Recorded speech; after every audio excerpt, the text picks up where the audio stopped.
and how the Texas Department of Public Safety caught him. Then reports of stray bullets hitting multiple properties at the Doña Ana International Jet Port, resulting in thousands of dollars worth of damage. We're going to reveal the surprising source of those gunshots. And it is Friday night football. Tirza, are we finally in for relief from these storm chances? Monica, yes, finally for the 5th week, 6th week, I can finally say that we are in store for drier conditions. So football fans, get ready because it'll be a good one. And then I have your weekend and what to expect as we begin another week going for our 9-day forecast. I have full details coming up. You're watching KTSM 9 Plus and it starts right now.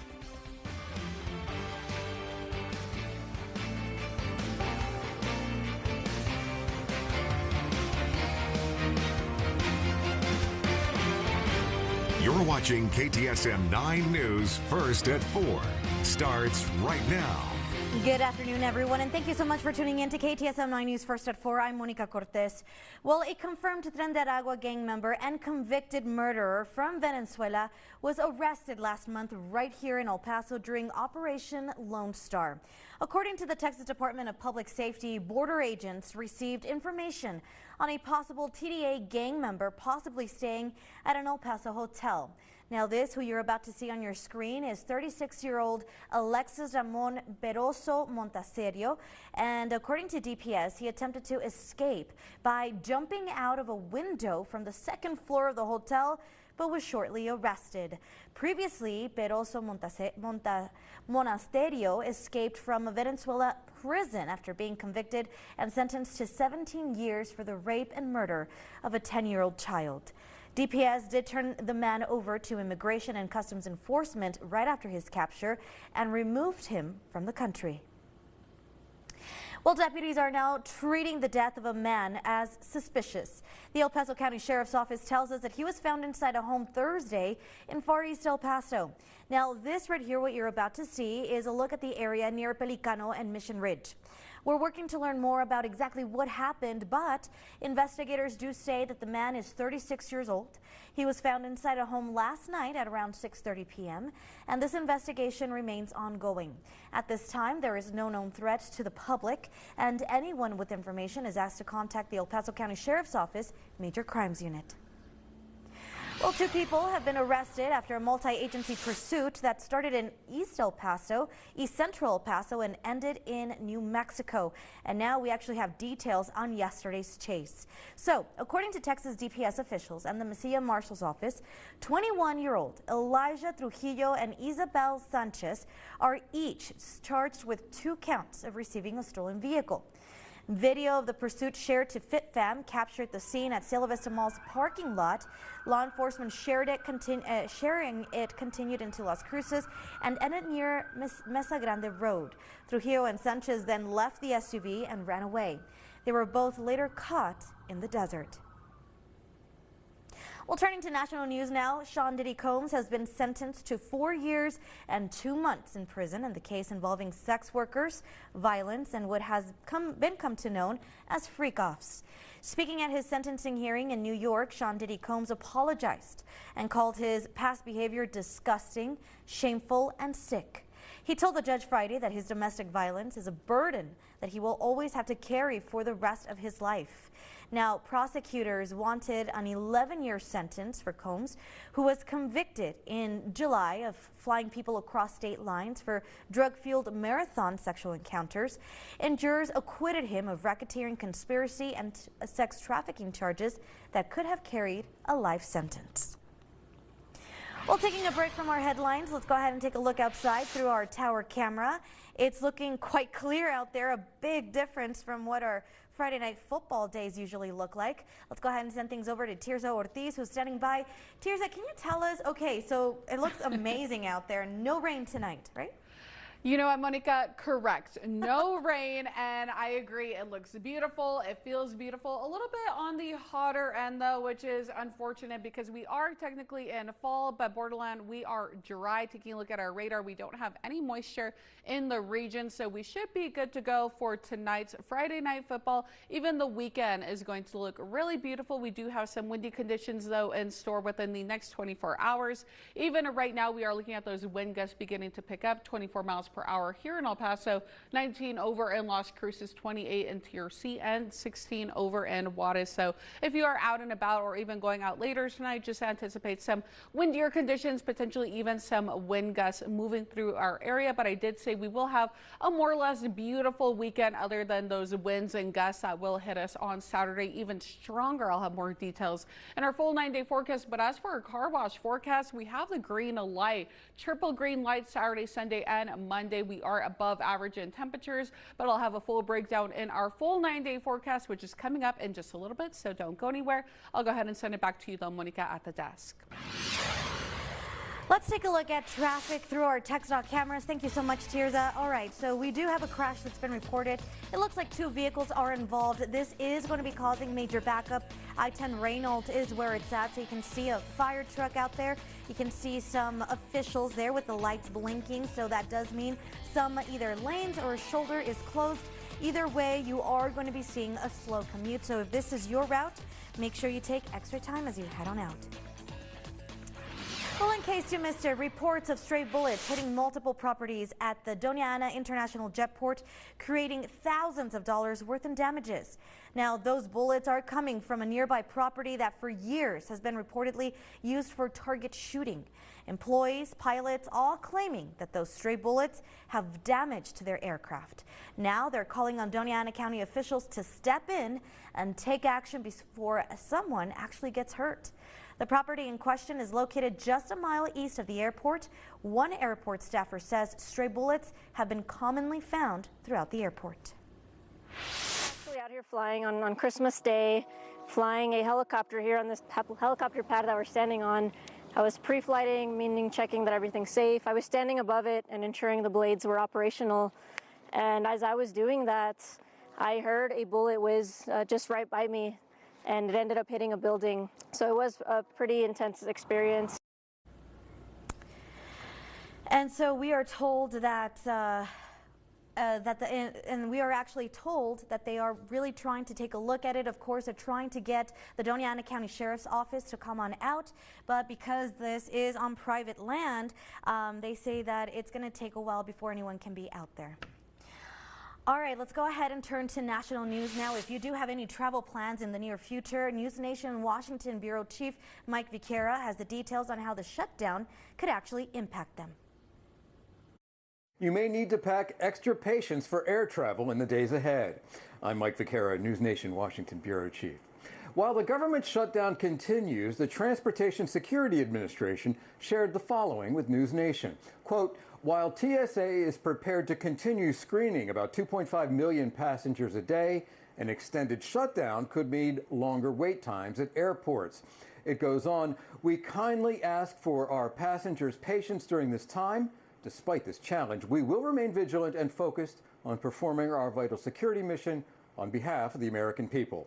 According to TSA, most of their workers, 61 of 64,000, are exempt from shutdown furloughs and will continue reporting to work without pay until the shutdown ends. The rest of the employees will be temporarily furloughed.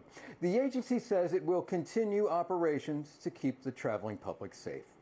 I'm Mike Viqueira, and this is the News Nation Political Minute. Well, coming up in today's In the Comments segment, we are talking about El Paso ISD's interim superintendent releasing a statement that addresses safety issues after a student's death. We're going to go over what you had to say. Thank you so much for tuning in to KTSM 9+, always putting local first.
01. That's 800-264-6201.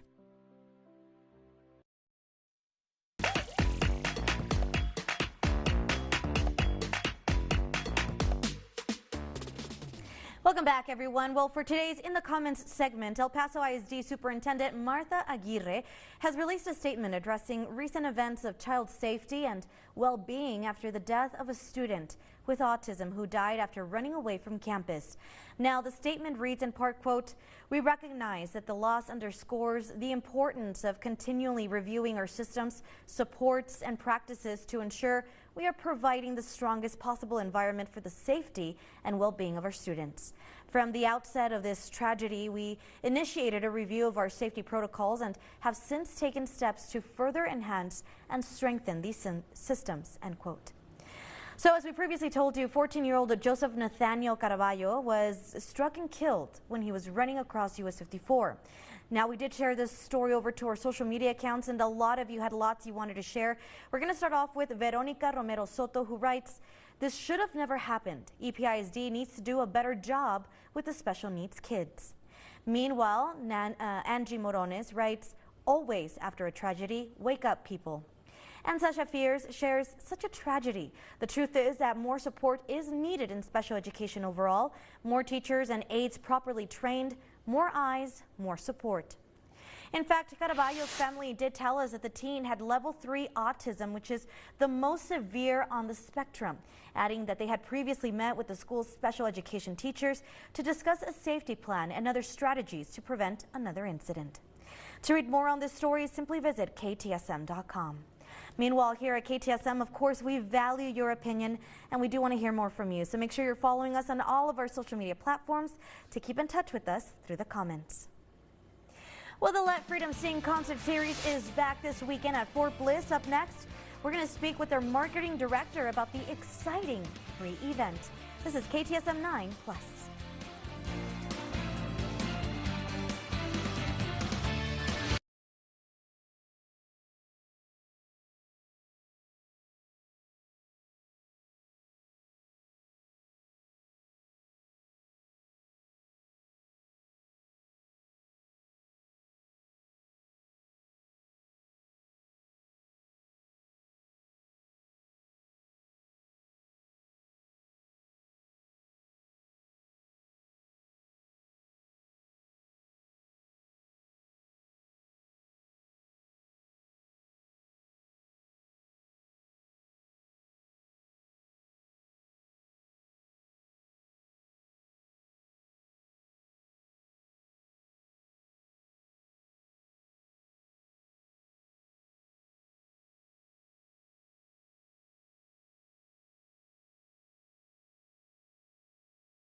By One Source FCU every Friday on KTSM 9 News.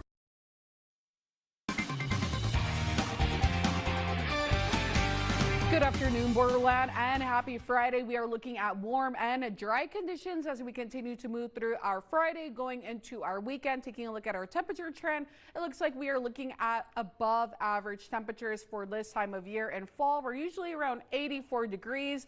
We're a little bit over that right now, 89 degrees in El Paso, plenty of sunshine. Those winds, though, quite light, 14 miles per hour. The wind gusts, though, slightly stronger at 24 miles per hour for our Saturday. These wind gusts and wind speeds will be increasing. Over in Las Cruces, slightly cooler, 86 degrees. Winds even lighter at 10 miles per hour, and those wind gusts around 19 miles per hour. Humidity, though, is low at 15%. This is quite a difference from what we've been seeing, at least for Friday. So I'm happy to say sports, you guys are in the clear. Everything should be all good. No lightning delays are in the forecast, at least not for this Friday. We'll have to keep an eye on next Friday, though. Right now, like I mentioned, 89 degrees in El Paso, 86 in Las Cruces. Juarez matches that number. 85 over in Tier C, 89 in Deming, and 82 over in Silver City. Now taking a look at what to expect for tonight, we will be cooling down. 64 in El Paso, 65 over in Juarez, 60 in Las Cruces with Alamogordo and Tier C matching that number, 58 over in Deming, and 53 over in Silver City. So a pretty cool night, and it will be clear. Winds will be light, breezy at most, so very nice conditions. For tomorrow, a completely different story. We are looking at those wind speeds beginning to pick up, wind gusts potentially as well, and then of course possible blowing dust is also in the forecast. Now the chances are low, but we know with our dust and the borderland, it's never quite at zero. 91 is going to be that high for tomorrow, and we're looking at some nice cloud cover, wind speeds 10 to 20 miles per hour coming from the south. Very similar conditions over in Las Cruces, sunny skies, windy, and then breezy after midnight will be your forecast for your Saturday. So overall, not too bad if you could deal with the wind and kicking the weekend off in that way. For tomorrow, across the rest of the borderland, 88 in Las Cruces, 87 in Tier C. Deming will match that number with Silver City at 76 degrees. Now, for our allergies, not too terrible. We've seen worse days. We're looking at 7s across the board all the way up until Monday. Now, as for the rest of our 9 hours, it's looking very good. So if you have any plans and you want to go outdoors, maybe have dinner or meet up with friends, good conditions. We are cooling down as we continue to move into our overnight hours, 77, mostly clear skies by 10 p.m. midnight. We're looking at 74 degrees, and then we're down to 71 for our 2 a.m. hour. Now taking a look at the rest of our 9 days and what to expect, we are looking at conditions again above average. We do have pretty inactive days for the most part. Windy for our Saturday, like I mentioned, 89 for our Sunday, lighter winds, some cloud cover. Tuesday, that moisture comes back in the evening, carrying into Wednesday morning. And then as we continue to look at the rest of the days, we're looking at some clouds, not too bad though, but still warmer than usual temperatures for this time of year. Don't go anywhere though. You're watching KTSM 9 News Plus.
kinder communities.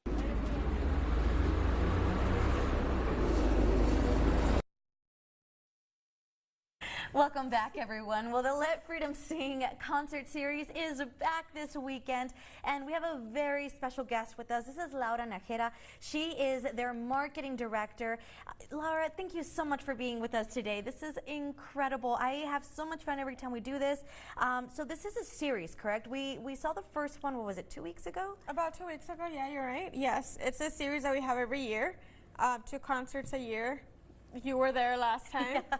We had our rock concert. Now it's country time. Oh, hats my gosh. on. Yeah. You announced it on social media. So I did, and you know what? It is so fun because this is the time that you get to put on your country boots, your country hat. Can you tell everyone who is coming for this weekend? Absolutely. One of my personal favorites. It's multi-platinum country singer Michael Ray. He'll be our headliner. And featuring will be Taylor Holder. He's a super mega TikToker. That's how he started, and he's just blowing up right now. Oh my gosh. And of course, opening the party is Johnny Cage. So it'll be super hype. It'll be a really fun day. Oh my gosh, it looks amazing already, and what's even better is that it's absolutely free. Oh yeah, that's obviously the best part. Yeah, it's completely free. You don't have to pay or get any ticket to go in. Of course, it's on base. So you do have to get a Fort Bliss gate pass, a visitor pass. And if you need information on that, you can follow us on social media. And we have all of the information on how to get an online gate pass. I recommend doing that now because sometimes with all these people going on there, it takes extra time for vetting. And they might require you to go in person. Okay. And if that does happen, Buffalo Soldier Gate is open 24/7, and you can stop there and just get your pass. And you know what? It's super easy. I had to do that not too long ago, and you just literally show up, you take your ID at the Buffalo Soldier Gate, and it takes a matter of, what, 5, maybe 10 minutes tops? If you go with time, yes. Yes. So you definitely don't want to get caught but in that line the day of because you don't want to miss your favorite act. Laura, thank you so much. Is there anything else that we need to know about this incredible event tomorrow? Well, I mean, if you are a country fan, or even if you're not, if you're just looking for a fun night with family and friends, we invite you over to Freedom Crossing. It's a time to celebrate and honor our Fort Bliss community, bring together the greater city of El Paso, and what better way than to do it, you know, in front of national touring artists and with a secure environment with friends. So oh, it sounds amazing. yeah, we will wait for you at Freedom Crossing tomorrow. Absolutely. 6 o'clock. 6 o'clock. Don't be late. You're gonna have a lot of fun. I'll be emceeing the event. Yes. So it's gonna be great. Guys, don't go anywhere. Laura, thank you so much. Thank you. We'll be right back after this quick break.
66 Passport Trail Sport for $459 a month. Shop our large selection at $14.90 Lee Trevino.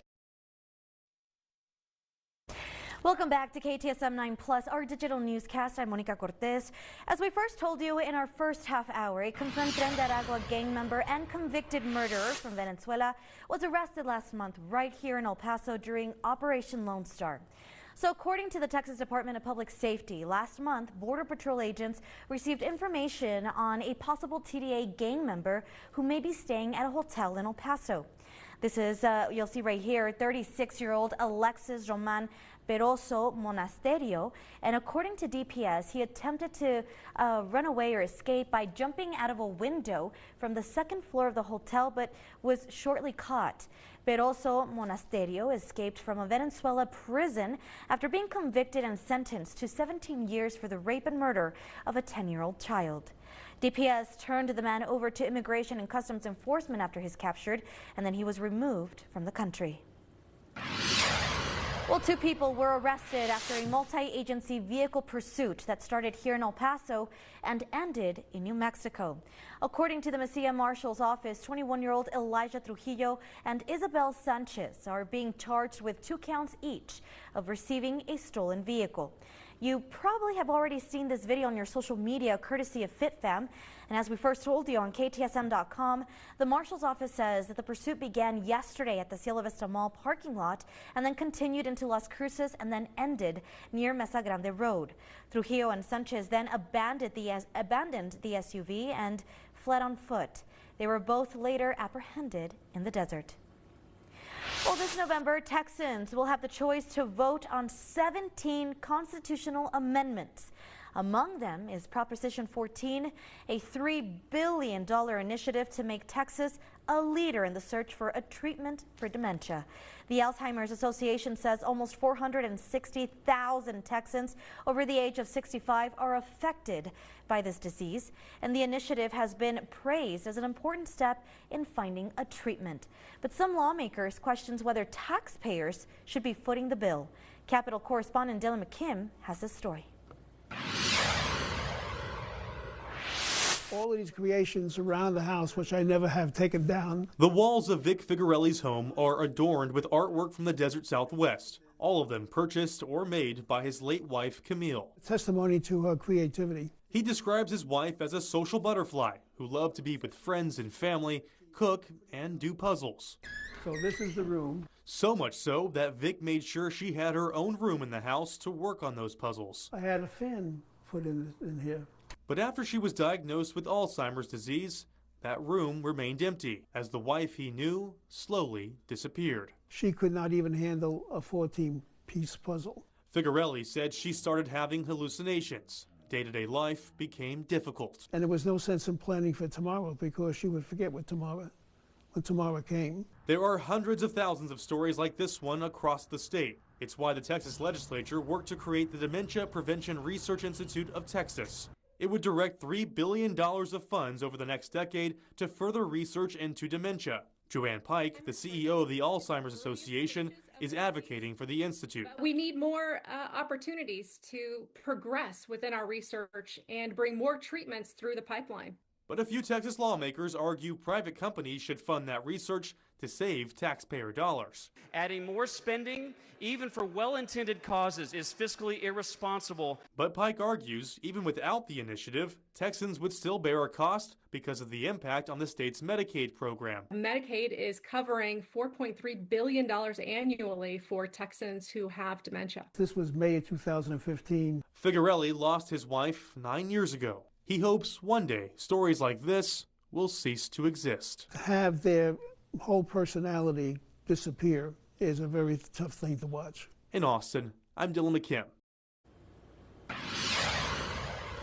In your health alert, in a surprise move, the FDA has approved a generic version of a drug widely used for abortions. This year, Secretary of Health and Human Services Robert F. Kennedy says his agency was reviewing the safety of mifepristone. Now, Kennedy says that the generic version was approved as a matter of procedure, as federal law requires approval when an application shows a generic drug is identical to a brand name drug. Now, the FDA says it has limited discretion when approving generic drugs. Still, The move is not sitting well with many who oppose abortion. Secretary Kennedy says that his agency will continue to scrutinize the drug's safety, saying it will review all of the evidence, including real-world outcomes. Well, Hamas says that it has accepted some elements of President Trump's plan to end the war in Gaza, and it includes giving up power over a politically independent Palestinian body and releasing all remaining hostages. The statement came hours after Trump said that Hamas must agree to the deal by Sunday evening, threatening an even greater military onslaught nearly 2 years into the war sparked by the October 7th attack in Israel. It was unclear how the U.S. and Israel would respond to partial acceptance. Trump appears keen to deliver on pledges to end the war and to return dozens of hostages ahead of the second anniversary of the attack on Tuesday. Well, another vote, another fail as the government shutdown moves into the weekend. No more votes are expected this weekend, and that leaves Americans from coast to coast disappointed that they can't visit tourist spots and some residents losing services. NBC's Ryan Nobles has more. On day 3 of the government shutdown, for the 4th time, Senate votes to open it failed. 3/5 of the Senate duly chosen and sworn not having voted in the affirmative. With no talk scheduled and each side fully entrenched, Republicans standing firm with the House-passed spending bill. I don't know how many times you're going to give them a chance to vote no, and hopefully over the weekend they'll have a chance to think about it. And Democrats vowing to keep up the fight for health care. If we don't act now, then at least 22 million people will see their health care premiums double on average. But for many people, it's even worse than that. President Trump threatening to fire already furloughed federal employees and downsize what he calls Democratic agencies. The Office of Management and Budget is in constant communication and contact right now with our cabinet secretaries and agencies across the board to identify, unfortunately, where layoffs have to be made and where cuts have to happen.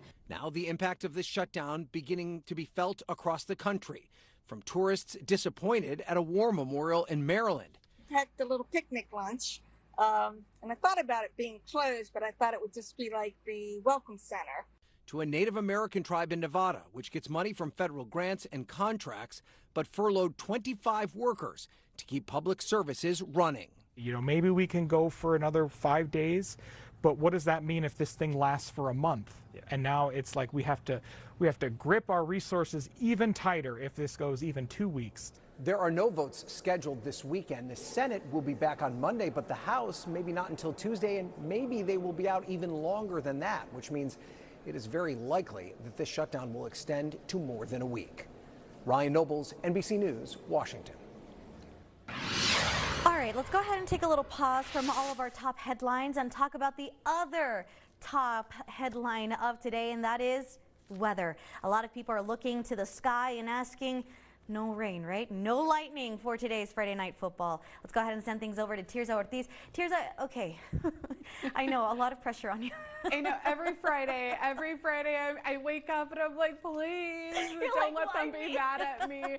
I'm only the messenger. But Monica, I do have a good message for everyone. I know, for the first time in weeks, it looks like we don't have any rain, which is great, Borderland. So no angry emails, please, or phone calls. I'm just one person relaying the good news to you. But we do have some winds. We are looking at those wind gusts right now. 24 miles per hour in El Paso, 16 over in Juarez, 18 in Las Cruces, and 28 over in TRC. So those gusty conditions are going to hang around at least until we get into our overnight hours. But the good news is, look at that radar. No moisture in sight. It is quite dry. And it'll be like that at least as we head into next week. The middle of the week, we do have some changes in store, but they're not major, and those rain chances are very slight. Taking a look at our car wash forecast, green lights across the board. You will notice that we are above average in our temperatures. I will have more details as we continue and in just a few moments. But for now, Monica, back to you. Tirza, thank you so much for that. Let's go ahead and take you outside now using our tech stock cameras. And This is what we are seeing. I-10 Piedras. It looks like there is another crash, and this time it looks like perhaps in the middle lane. You're going to see that that fire truck is trying to make its way into the center lane for assistance. So this is going to be causing quite a bit of backup, quite a bit of traffic. As of now, it does appear like a lane will be closed. So just make sure you're taking extra time as you're heading on out. Well, in tech news, UCLA is leveling up with a new gaming lounge. Rich DeMiro shows us how students can game, learn, and even compete like the pros in today's Rich on Tech. Campus computer labs have come a long way. That's something that our students and a lot of people are really interested in. At UCLA, there's a new place for students to play. The Bruins Esports and Gaming Lounge. They can meet other people that share their passion, share their interest. It took nearly 2 years to bring the project to campus. Now it will host esports tournaments, watch parties, classes, and casual gaming. It's going to be great for people who want to come in after like a quick break from class and they get to play for an hour or two. Inside, 30 Alienware PCs built with the latest processors, graphics cards, and accessories. This is basically an ideal setup. So top of the line Alienware Aurora gaming desktop, top of the line high refresh rate display, top of the line Pro headset, top of the line Pro keyboard, and Pro mouse. So the components that you're getting here are best of the best, top of the line. And a comfortable chair. This is Alienware's 8th campus lounge, part of a growing trend where schools are fostering shared playtime and learning opportunities. Obviously, they're going to game here, but it's, really it's an entryway into greater things in the esports industry. Esports as an industry has had its ups and downs, but competitive gaming is now part of the culture, with athletes and spectators taking part in both online and in-person events. There are more gamers. That's up and to the right. There are more people watching other people play video games. That's up and to the right. Steve Aronset is with Team Liquid, an esports organization with over 160 athletes competing in 26 different games. There's a lot of teamwork, there's a lot of communication, there's a lot of leadership, there's a lot of skill development, there's math, there's physics, there's all these things that you could learn, and it just needs to be yielded in the right way. At college, not all skills are learned in class. Gaming, another way for students to grow and connect. I really like how gaming can bring people from all over the world together, and we get to cooperate with people that we might nenever have met in our lives. That's Rich on Tech. I'm Rich DeMiro. Very cool. Well, coming up, a former coach was rearrested and charged with 5 additional counts after police say he recorded people using the bathroom without their knowledge. We're going to go over your thoughts in today's In the Comments segment.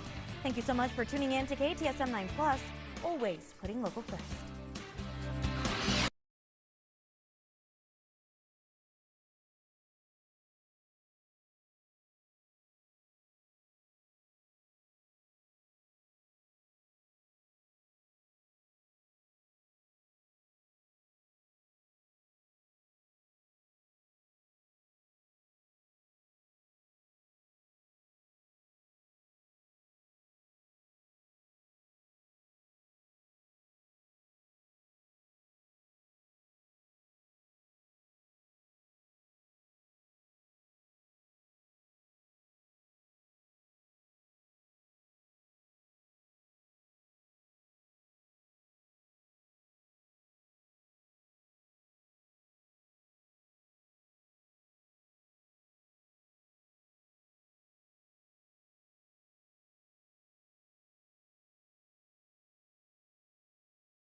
Santana today.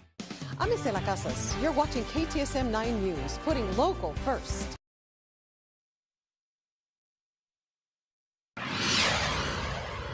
Welcome back, everyone.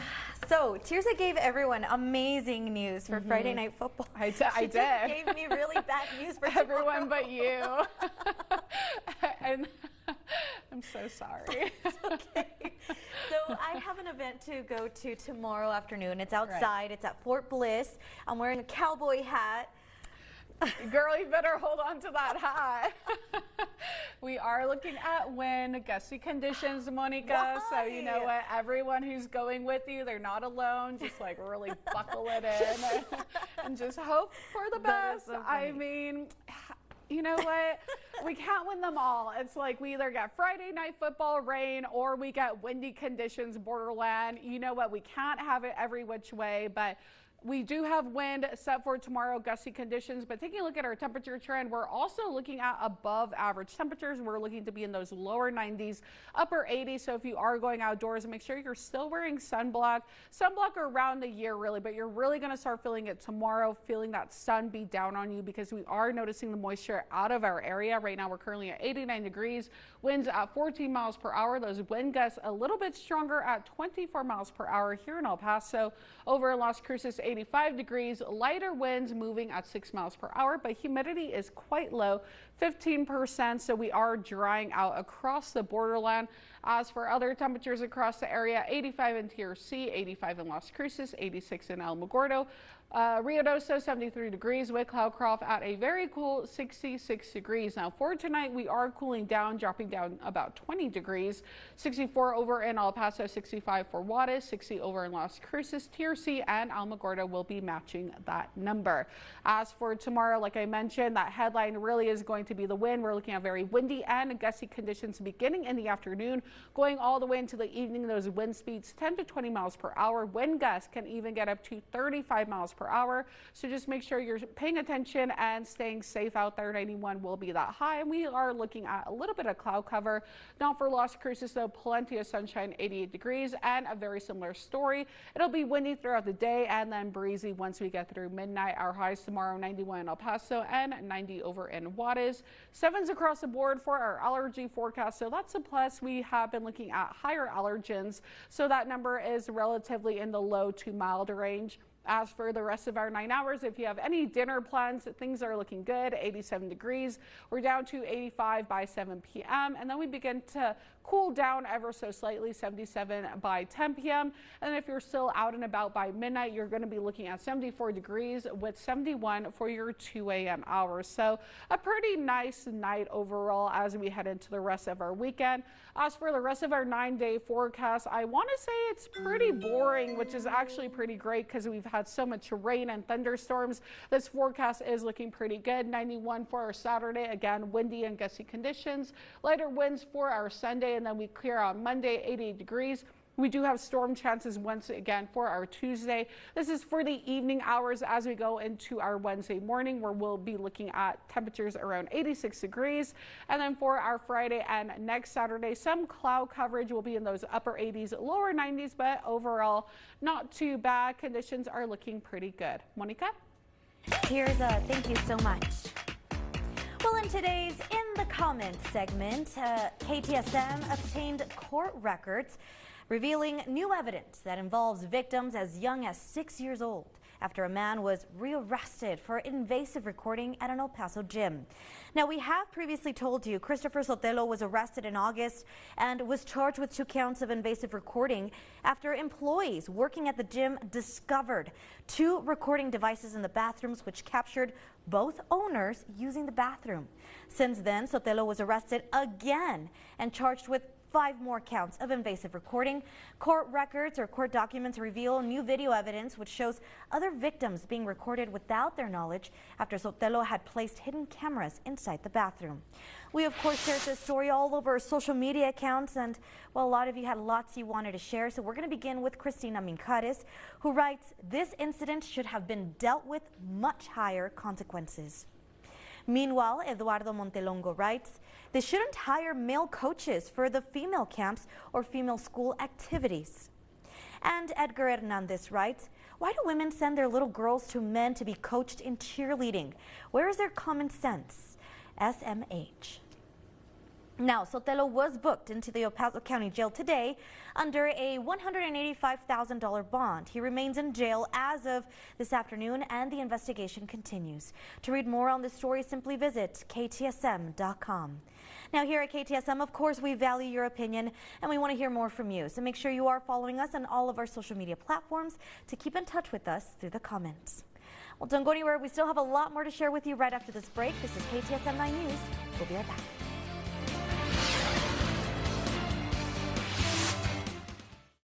Financial Fridays, sponsored by OneSource Federal Credit Union.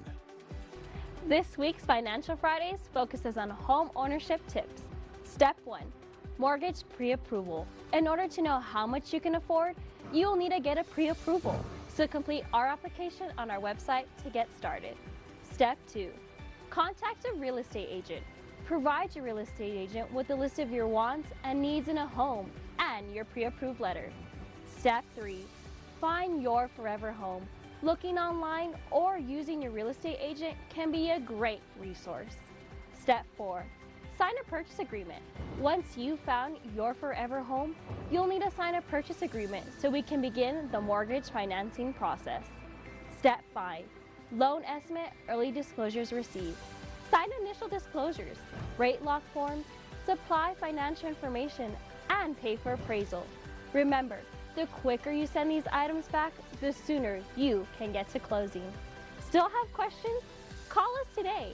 Our OneSource mortgage lending team will gladly assist you on the right path to home ownership. Be on the lookout for part 2 on home ownership tips. Why?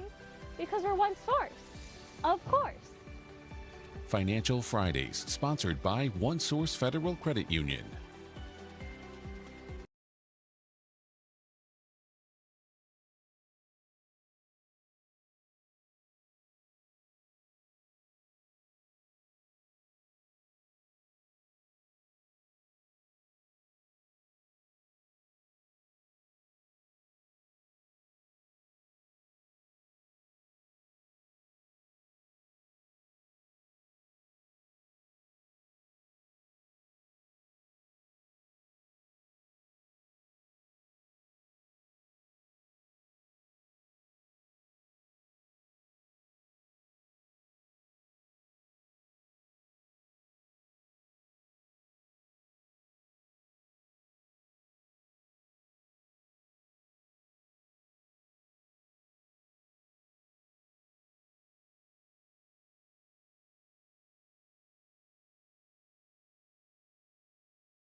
putting local first.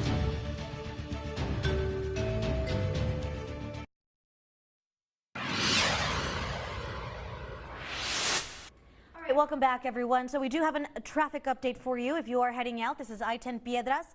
There was an incident. It has since moved over to the shoulder, but I'm just letting you know, guys, this is causing quite a bit of backup congestion. It is a Friday, too.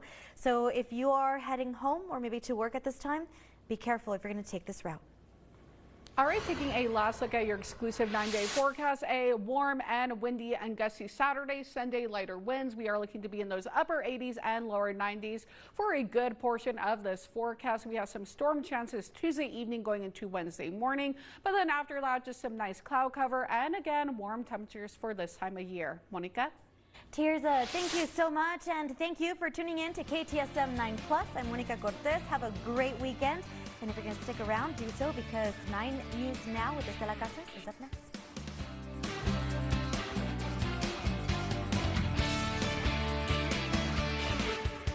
Hair and wardrobe provided by